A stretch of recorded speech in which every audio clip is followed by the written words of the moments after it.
Playing in cooperative is always a fun experience to overcome challenges and deploy new strategy. It doesn't matter if it gets repetitive as long as the gameplay stays fresh and intense. However, that seems to be a problem for the latest Turtle Rock Studio game. I'm Louis, and welcome to Evolve.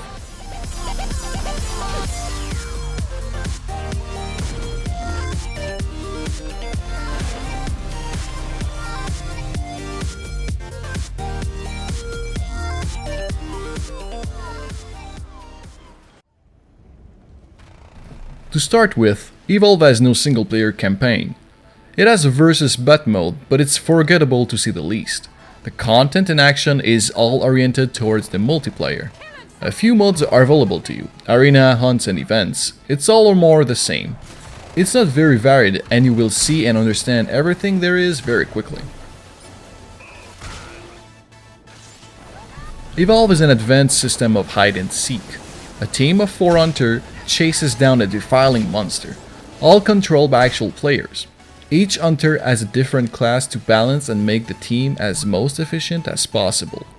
Assault to deliver and absorb damage, support as an ace of spade, striker to find and catch the monster efficiently, and the medic to give the team a bit more survivability and impair the creature.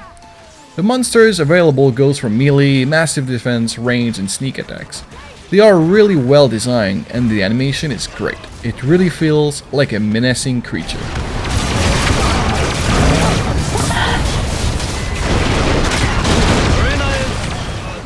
The graphics are good but not breathtaking.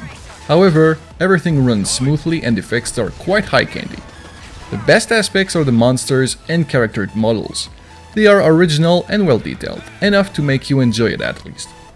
The environment is lush and the wildness really puts a feeling into the game. The sound design is not really strong. There is little to no music. The sound effects are average, but it has to be said that monsters' roars and sound are well detailed to give them a personal touch of fear. The voice acting isn't that great, but the hunter's discussion is usually pretty funny and will make you chuckle at least a few times. To get your hands on a bad boy like this, you gotta be licensed for astro mining and demolitions. And to get licensed for all that, who do I have to kill? How about you talk to Abe instead, and hold off on the killing thing for now? The actual gameplay is solid, the controls are responsive and smooth. You are in control of your action, and once you know all your keys, you really feel like being effective. Jumping, climbing, and the overall movement is easy and feels very natural. The main goal here as a hunter is to catch the monster as quickly as possible and kill it. On the other hand, the monster tries to escape and eat various wild NPC enemies to gain armor and experience. Once the monster gets enough experience by eating, he can evolve. Evolving really makes a huge difference in terms of damage output and survivability. The hunters have many tools to catch the creature, but the monster has plenty of tools to escape quickly and hide in the bushes. The mechanic works very well on paper.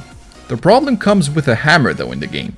I found myself a lot of times just wandering around waiting because we had completely lost trace of the brute, making us wait and removing any kind of suspense and thrill to the game whatsoever. I would like to spare the disgrace, but the fact is it happens a lot of time and most matches.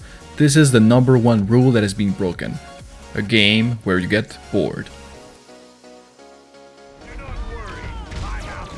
The monster play is usually harder and much more intense. I would suggest to try it a few times as the reward for winning a game just feels awesome. Oddly enough, some objectives are weirdly placed. Some are basically a death trap sentence to either the hunters or the monsters. It really can get annoying in late end of the game where things are still balanced. Another issue comes in the content. Sure, you can change the monster, but you can't create your own. You can also change characters, but you can't mix their abilities or weapons. It feels really static and unpersonal. The map doesn't look, but they feel the same, removing a layer of strategy. Adding insult to injury, there are skins for various weapons, however, they are paid DLC from day one. Not a smart move. At the $60 price tag, it simply feels wrong. Overall, this game deserves, in my opinion, a 6.4 out of 10. It's brilliant when you have your team chasing a clever monster player, but the boring moments are too frequent and you will have finished its content very quickly. If you really want it though, I suggest you wait on the rebates of Steam. This prey is simply not worth hunting.